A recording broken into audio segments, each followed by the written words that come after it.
All right, so today is Wednesday the 23rd. As it says here, we will go over a couple form examples, and then we're going to go over the hands-on test. We'll see where we are time-wise after that. I'm going to go over two form examples today, and I know I said Monday will be a lab, and it will, but I want to go over one more form example because I'm writing it now, but I patterned it after the way the test is going to be. So I think that'll help you to go over that one. So next week we'll have the written test for Chapter 6 on Tuesday. The hands-on will be Wednesday, and Thursday and Friday we'll be going over Chapter 7. So again, remember that after today we have 1, 2, 3 full weeks, and then 1 day. So we have literally 16 days after today. All right. So if you do bring up that, folder, this is what you're going to see in it. There are a couple of examples, and I'm going to go over both of those. There's a file that's called jps.regex.txt. I'll go over that in just a minute. And there's a couple URLs that are here. The first URL that's here, just so you know, the first example we go over, we're going to go over it quickly because it's not very much in it. I took it, gleaned it, stole it, whatever you want to say from right here. All right. The second one I wrote. And I'm going to show you that one, and we'll spend more time on that. I have mentioned this website to you before. I'm going to show it to you right now. Let's close that. It's called www.regular-expressions.info. And it's a really good website if you want to start to learn how to validate in any programming language. Because again, this isn't going to go away. Not only are we going to learn to validate in JavaScript, but you'll validate next semester in C#. You'll validate the following semester in ASP.NET. You'll validate in the last semester in Java. So that doesn't go away. All right. And again, this site, although it's not very nice to look at, you can see they even break it down by languages. All right. So if you click here, notice they've got a thing here that says JavaScript. And if you go there, they regular expressions with JavaScript, and there's examples, etc. It's pretty well done. All right, so that's the first thing. Second thing, I put in a couple YouTube videos. I'm not going to even bring either one of them up. Let me just tell you that one of these is about 6 minutes long, and it's a real simple little thing from newboston.com, and some of you may have gone out to that site already. And it's, like I said, it's about 6.5 minutes, a very simple JavaScript validation. The other one of these is literally, and I think it's this first one, but I could be wrong. It's a 6-hour presentation that this guy does. It's a beginning through advanced JavaScript class. So if you ever wanted to look at that, you can. Do you ever have to? Heck no. But just so you know, it's there if you're interested. All right. So the first example that I want to go over here is this one. It's called Examples01.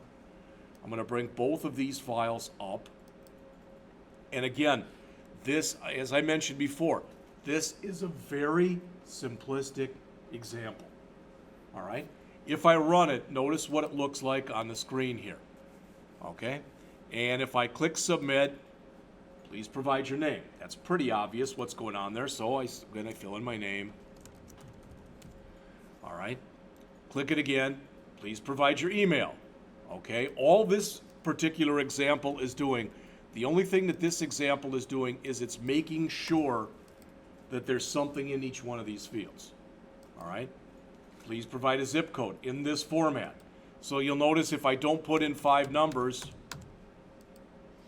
it says please provide a zip in this format. But as long as I put in 5 numbers, that's all it cares about.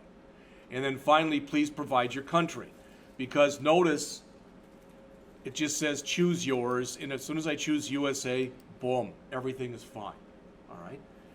And since this was a very simply set up one, what I want you to realize too, and we've talked about this before back in the HTML time, this is done with a get. So notice, everything up to, but not including that question mark, is basically the URL for this. Everything after the question mark is the query string. So you can see that in here, if I was going to pass this on to some server-side language, it would have the name is Jeff, all right, plus Scott. The email is jpscott at, and it shows at with a %40, rankin.edu. It shows the zip is 22222, and it shows the country selected as 1. You might say, why not 0? Because technically choose yours is 0. Does all that make sense? All right, again, like I said, it's a simple example. If you do want to read all about it, it's on this page, and I gave you the URL for it. I took their code, but I wanted to start real simple.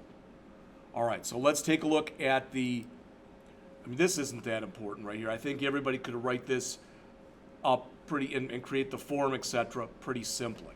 So let's just take a look at the basic validation that's here. All right, because you'll notice that in each case, what we do is we check for the presence or absence of something. And if it's not there, we give an alert, we set the focus back to the field, and we return false. Returning false, basically, for lack of better words, means there was something in error. That's all that matters, is there was something in error. And if I go back to the index file here, you'll notice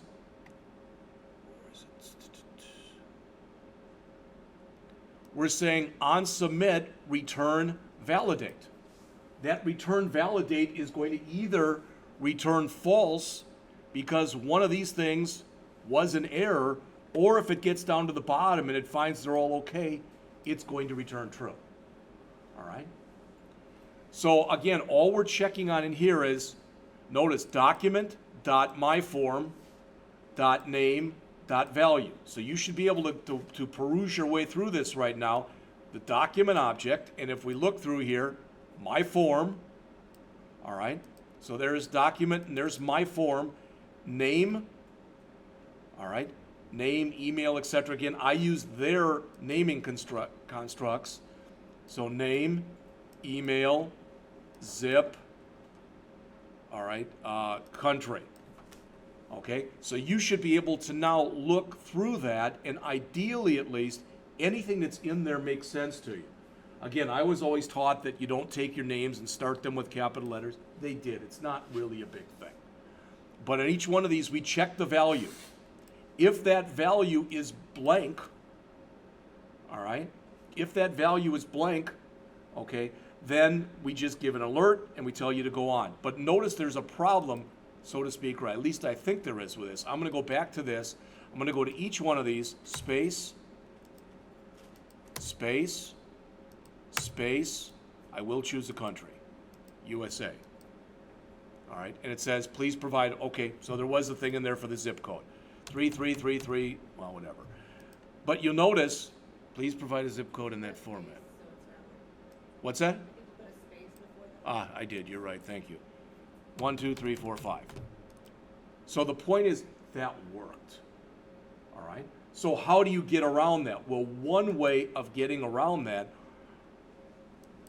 is in here, rather than doing all this stuff, all right, I should be able to, I think, I'm going to try this at least.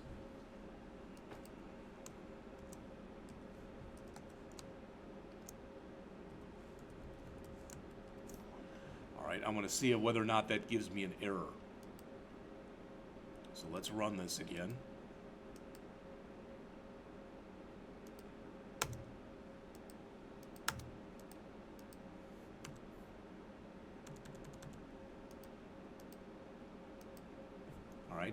See now how it says, please provide your name? All right. In the example that I'm going to show you, the second example, I wrote this a few years ago and I updated it, some of it last night, some of it this morning. But back in the day, I don't know exactly when this happened, but JavaScript did not provide a trim function. So you had to create your own. The reason I'm telling you that is I created my own. In the second example, you'll see it, because I created my own. All right, it's not any better than this. Basically, it's doing the same thing that trim does. Okay, but I wanted you to understand the fact that there is a built-in JavaScript function that will handle that. Okay, and I really should have done this for all of these. So instead of saying equals, first of all, you want to say equal, equal, equal, because that's considered the proper way of doing it. But each one of these should be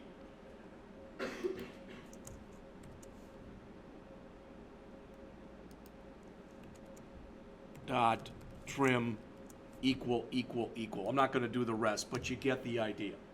All right? Why is that important? Because I'm going to expect you to do that when you do your test.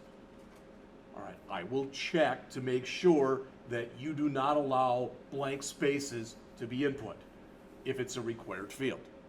All right, and it may, well, why is that such a big deal? Because it is a big deal. Because typically forms and websites are used so if somebody wants to buy something or register for something or whatever, and if you deem fields in there as being, required or however, you want to make sure that somebody isn't able to circumvent the system by just putting in a space. All right? End of that sermon, so just so you know.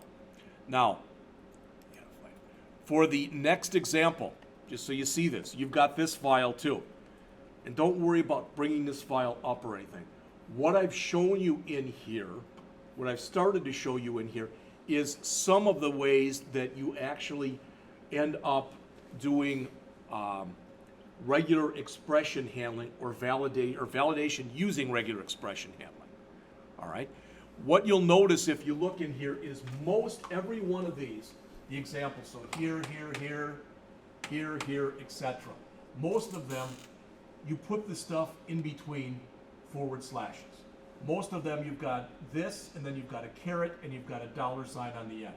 That's how most of them are set up. And I just want to mention, there's nothing significant rather about those slashes. They're a delimiter, which means started here, ended here, basically. Okay, so everything inside of there. This literally means starts with, and this right here literally means ends with. All right, so each one of these, I tried to put that in. Maybe I didn't put them into all of them, but just so you see that. So what does this say? In English, all right, and I've got it inside of brackets. This means any letter, lowercase or uppercase, and there can be one or more of them. Okay? And if, I don't expect you to write this down. I don't expect you to even remember it. But if you're asked to do something like this on the test, you can go to this sheet, you can go to regular-expressions.info, etc. All right, so that's the first one. The second one, this, the \D right there, means digits. So this means 5 digits. 5 digits. And then right here, notice we've got followed by a paren, and we've got all this stuff that's right here. With the parens, that means it's optional. So that means 5 digits or 5 digits plus a hyphen plus 4 digits, which is typically, you're going to see a zip code in one of those two formats. All right. Now, if for some reason you wanted to do this, I don't know why you would, but just so you see it, another way that you could have done this, and sometimes you see it, that's why I'm bringing it up to you, is instead of people saying \D like this with digits, sometimes you'll see that they'll put in here 0 through 9, and then they'll have that. That means the same thing. That literally means 5 digits. 0 to 9 means that the only valid things that you can put in there are 0, 1, 2, 3, 4, 5, 6, 7, 8, or 9. And you must have 5 of them. Okay? Now, this would be wrong, but just so you see this, if I did it like this and then put in there 5, 9, that would mean I could have either 5 or 6 or 7 or 8 or 9. Does that make sense? The reason I'm telling you that is if you have a username, you might have a username with some stuff in here, and that might have to be between 5 and 9 characters or something like that. So that's when you'll see those. All right. So that's the first two. This one is, look at how long it is. That literally is going to handle, as it says in here, it's going to check to make sure it's for a birth date, and make sure the birth date is numeric, and it starts with either 19 or it starts with 20. So you do the year first. We could have moved it to the end, but I just found this online. I like the way that this one was written. All right. So this right here says 19 or 20. So if you're asking somebody their age, it has to be between 1900, all right, and I don't know if it'll take up to 2099 or not. I didn't try that, but just so you see that. So that's the first thing. Numeric and starts with 19 or 20. Then you come in here and you start to do the month, all right? And what it expects is that the month is either going to start with a 0, and it's going to be followed by a 1 through 1, 2, 3, 4, 5, 6, 7, 8, or 9, or it's going to start with a 1, in which case it can only be followed with a 0, a 1, or a 2. Does that make sense? All right? Because you have to start to know this stuff. All right? And then in here, this is just really ugly. But for lack of better words, what it's saying is the day is numeric and between 1 and 29, or 30 if the month is anything other than 2, or 31 if it's 1, 3, 5, 7, 8, 9, or 12. All right?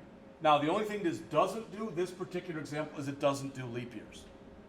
You can do that with a regular expression pattern, but it gets a lot bigger because you're almost putting code in there. But again, I just wanted to show you that so you can see the stuff that's in here.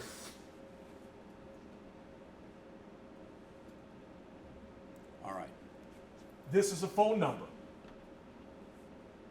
So this says either the phone number must be in a format where it's 3 digits, followed by a hyphen, followed by 3 digits, followed by a hyphen, followed by 4 digits. So in other words, 815-777-7777. All right? Or it's a parenthesis followed by 3 digits, followed by a space, followed by 3 digits, followed by a hyphen. I don't see the hyphen in there, but it should be in there. Followed by 4 digits. Does that make sense? All right.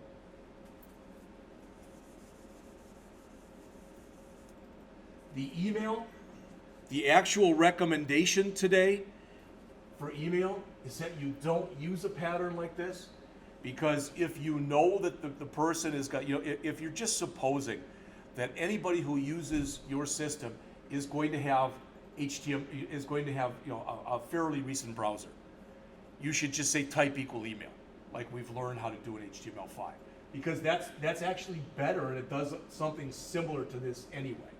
But I found this online, and what I liked about it is after they showed it, they explained every step. So you can take a look at that when you get some time, if you get some time and have the interest. All right. So all that stuff is out there.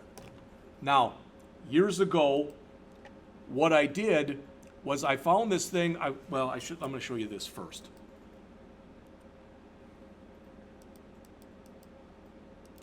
There's a thing online that's called HTML5 patterns, or pattern.com. Okay? It doesn't look like much. It isn't much. But if you notice, so names, so if you want to set things up, so they're a certain size, they're a certain something. Passwords, okay? Zip codes, they should look familiar because I ripped it off from here. Dates, phone numbers, emails, etc. Notice it says, please do not use a pattern for email. Instead, use the HTML5 thing. All right? So, with that said, let's just take a look at the second example. Now, several years ago, when I created this, and I did all this, all right? It's not that it's that great, it's certainly not. But if you notice in here, we've got this. So here's our home page. Here's an about page, which talks a little bit about validation. Here is a form that's validated solely using HTML5. And notice when I press, what happens? Now that should be pretty obvious to you. Those fields are required. All right, I probably could have put a message out there, but again, notice what I said, that HTML5 pattern. All right, so we're going to look at all these, and we're going to look at this one. I called it form validate JS easy. And what it does is it validates each one of these fields. And I'm going to run through that code with you in just a minute. But if there's something wrong, all it does is it brings up an alert. I don't like that. To me, that looks kind of amateurish. So what I want to have happen is I want that to happen, or something similar to that to happen, but I want to do it using JavaScript. That's what I'm going to show you next week on Monday. All right? So let's take a quick look at the code for this. I'm not going to go through the index or the about pages, because you can look at those if you've got an interest. But I want to look at the HTML5 page and the JS page. Again, it'll take whatever, 10, 15 minutes, whatever it takes. Then we'll take a break, and then we're going to go over how I did number 2 on the hands-on test. All right. So this is just how the form was set up. Okay. And the key thing is on this, that's the one I want to show you. There actually is stuff that you can put into HTML5 itself. Does that look familiar where it says pattern equal? You can now use regular expressions right inside of HTML if you want to. But you have to say pattern equals, and you have to specify a pattern. That's what I've done here. All right? So, by now, all the stuff that's in here should make sense to you. In other words, this is a text field. There's its ID. There's the size it's going to be, not how many characters it can hold, but that's the size that it's going to be. All right? I didn't do this, but one thing I probably should have done is said something like max length, and I should have set max length equal to what? Number, dash, number, dash, number. So in a typical social security number with the dashes, there are 11 things. Okay? Well, I really should have done that in here, because then that would have been the most things you could have put in, would have been 11. And I think it's max length.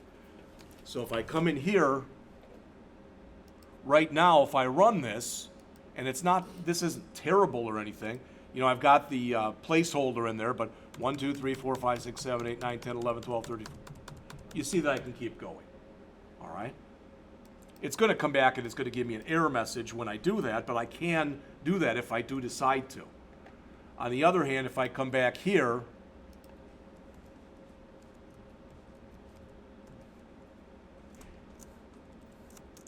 and say that, max length equal 11, and I did not do that in mine. Now notice 1, 2, 3, 4, 5, 6, 7, 8, 9, 10, 11. All right? Those are just things that should be making sense to you by now. Okay? Those are things, and the reason I'm telling you that is when you get on the job, it's going to be expected that you're going to do that. And I don't care if you're brand new. It's going to be expected you know how to do that, and you won't have to be told to do that. All right? So, again, placeholder, max length, pattern. So the pattern starts with,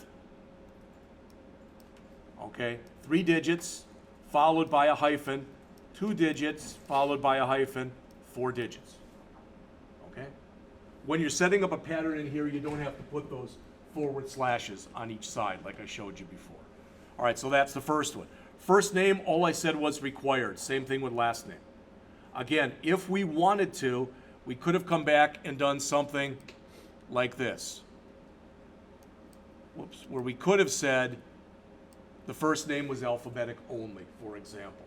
I already talked to you about some of the problems with that, with different languages and different characters that are allowed in names, etc.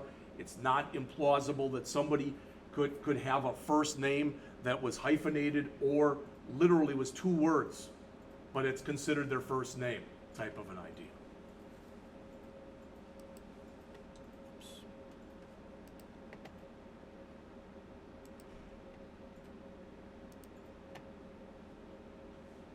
The city, notice it's not required, and the only thing that's put in there, there's no placeholder in there, etc. It's just that the size is 30. All right, the state, I didn't put this in. All 50 states are put in there, but that said, if you look When you run it and it comes up right away, I guess it does have select a state. But right now, that's not checked in the code that's currently in there. We're going to check that when we go back on Monday too. All right?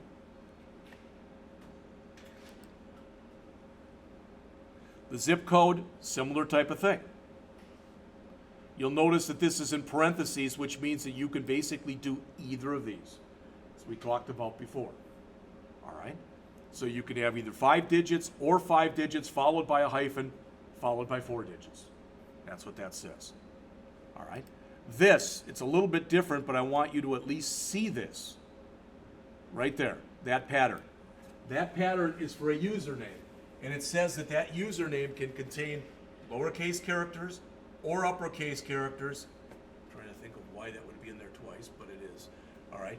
And also, notice here we've got an underscore, which is legal.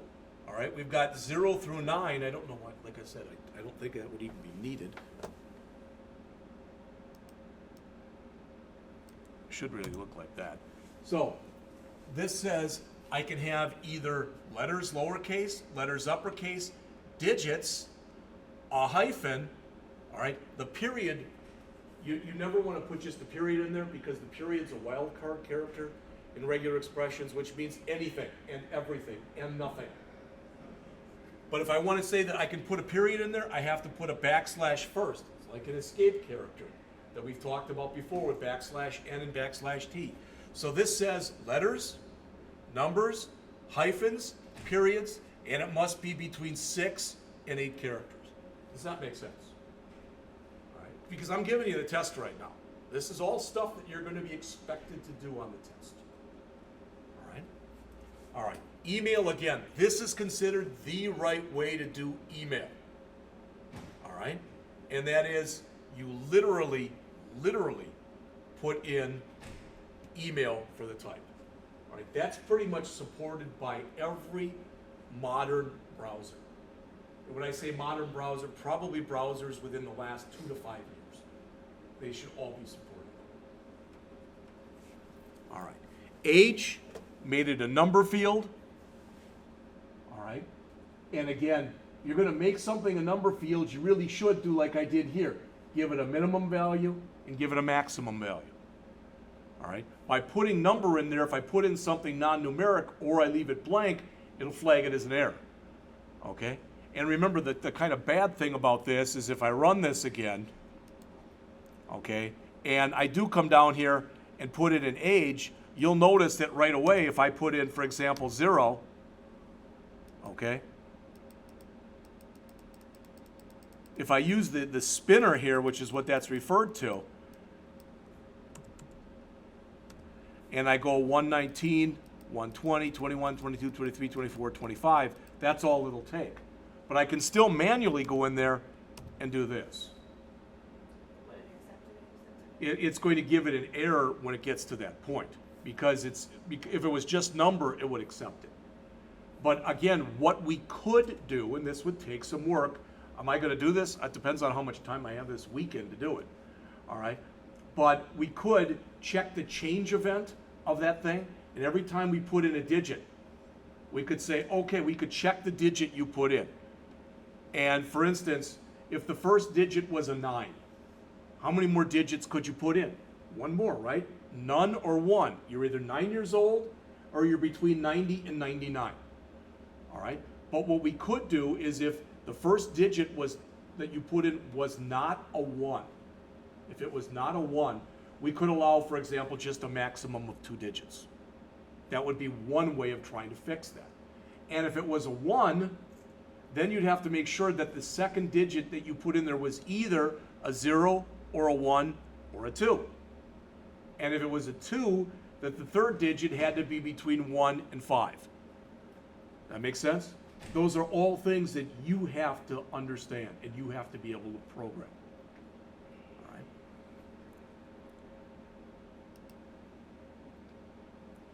All right, the birth date, this is not a very good pattern in here.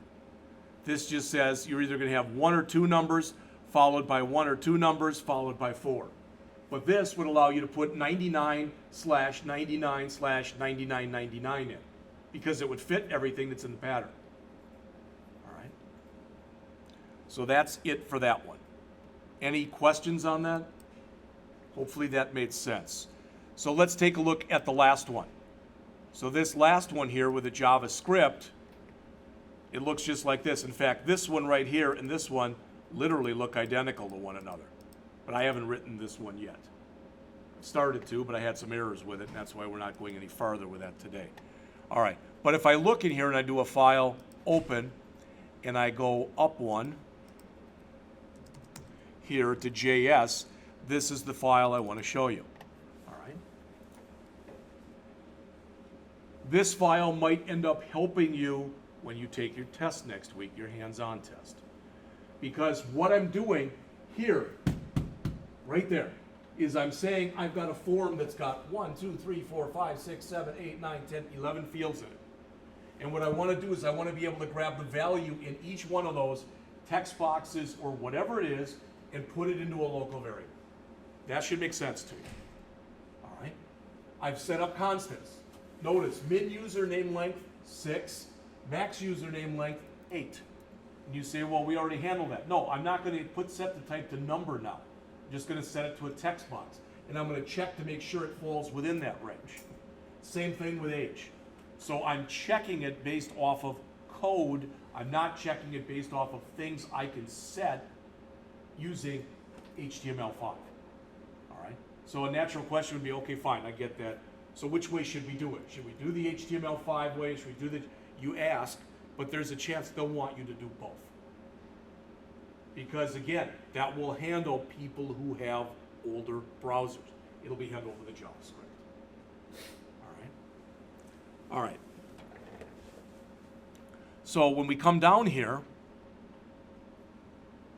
notice I've got a thing here that says required.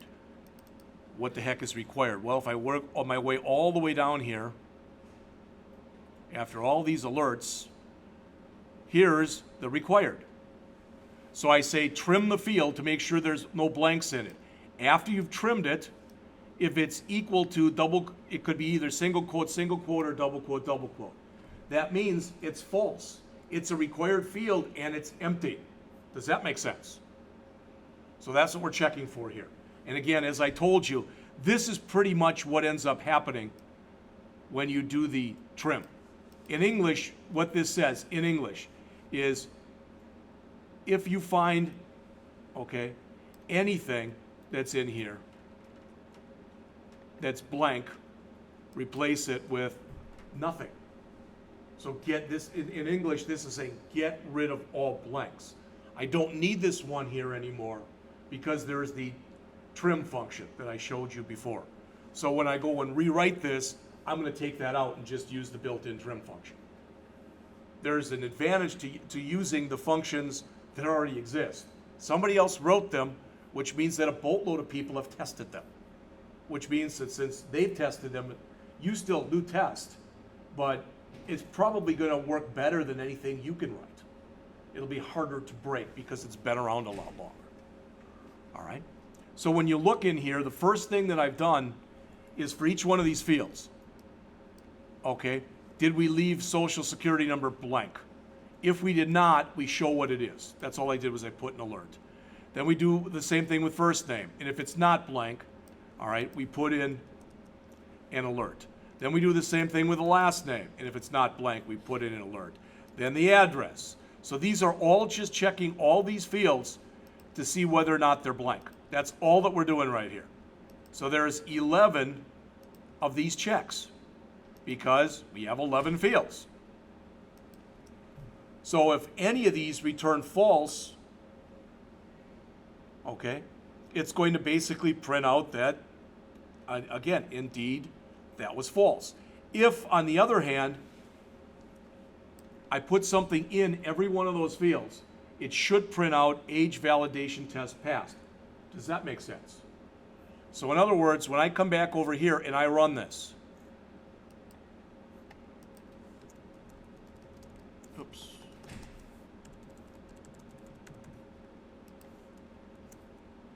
Good news is it does a lot of autofill for me. That made it a lot easier.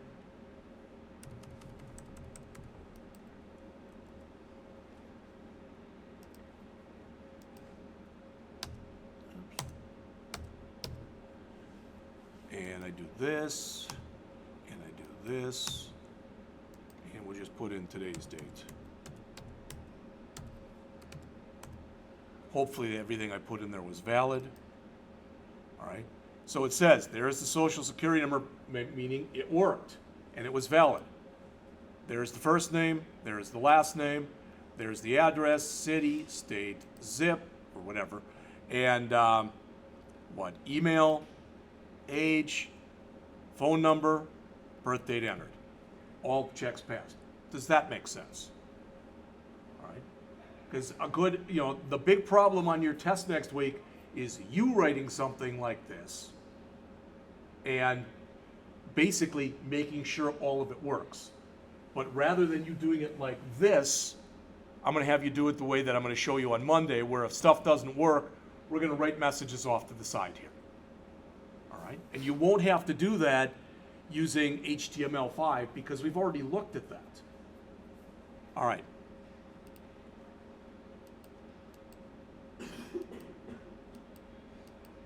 Those are all the later checks that are in here. Okay, so we did all that, and all that stuff that I showed you, it all passed. So now we get down, and that's fine, but now what else do we have to do? Well,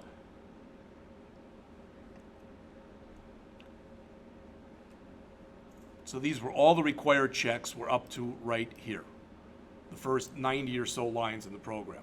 Now, call a function to validate the social security number. All right, SSN validate. And there it is. That should look pretty familiar to you, at least as far as the pattern goes. All right, there's nothing special about that word, but since it is a pattern, typically programmers call it pattern. So this says, I'm going to set a pattern up, as we've already mentioned, 3 digits dash, 2 digits dash, 4 digits. And there's a thing that's built into JavaScript that's called match. All right. So in other words, if this matched. So in other words, if I put in 3 digits, hyphen 2 digits, hyphen 4 digits, return true, otherwise return false. Does that make sense? All right. And then you'll notice as we look at our way through here, we'll have other tests as well. So that one will be validating the social security number. All right. Then we've got a bunch of things in here. All we've said in here are these alphabetic. Be real leery about using alpha, because alpha basically just says A through Z. Okay. So let's say you lived in Sioux Falls, what is it, South Dakota? Okay. So let's say you live there. How many words are in there? 2, as far as I know. There's a blank between them. An alpha check will fail. Alpha means just alphabetic. So a lot of times what users do is they put alpha checks in, and you really shouldn't. The only time you should use a true alpha check is if everything that's in there is alphabetic.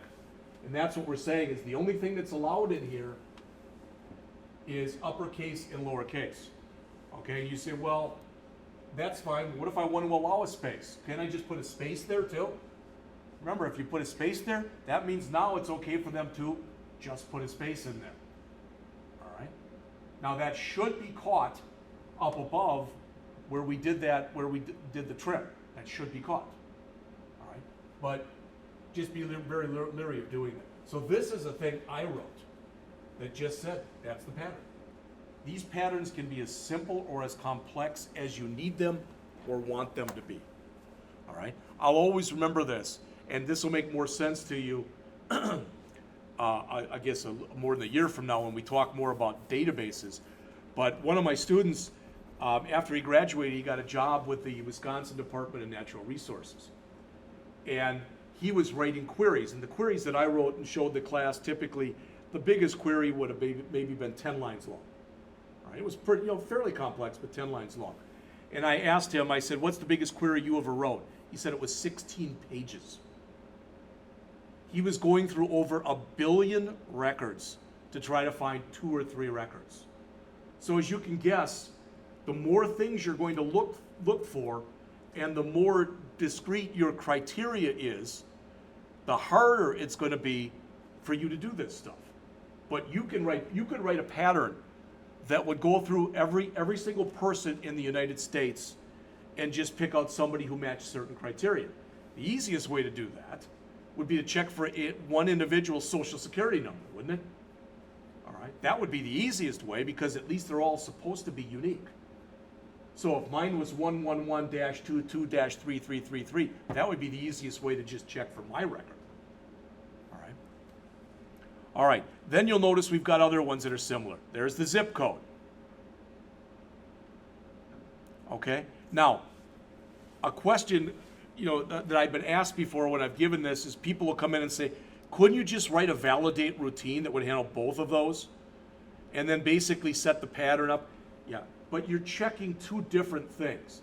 Zip codes and social security numbers are two different things.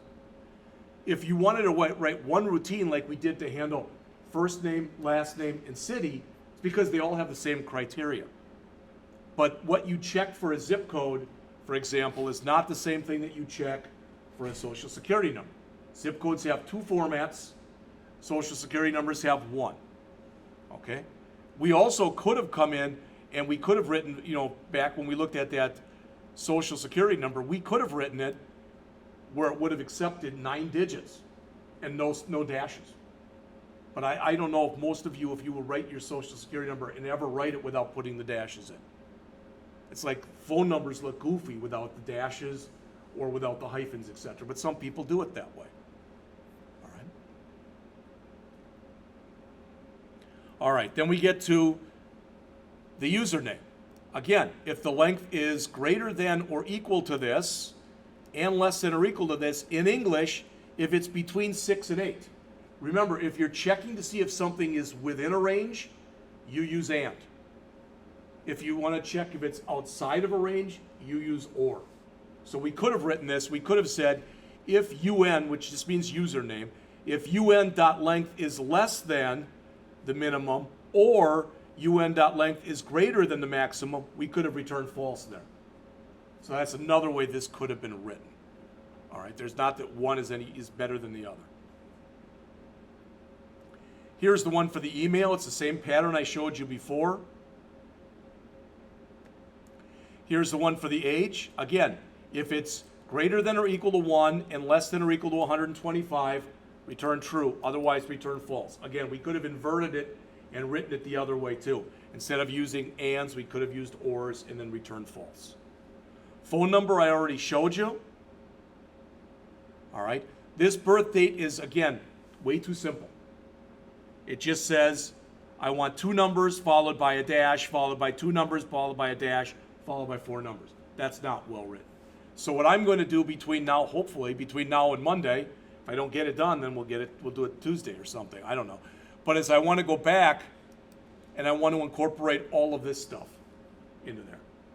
Does that make sense? All right.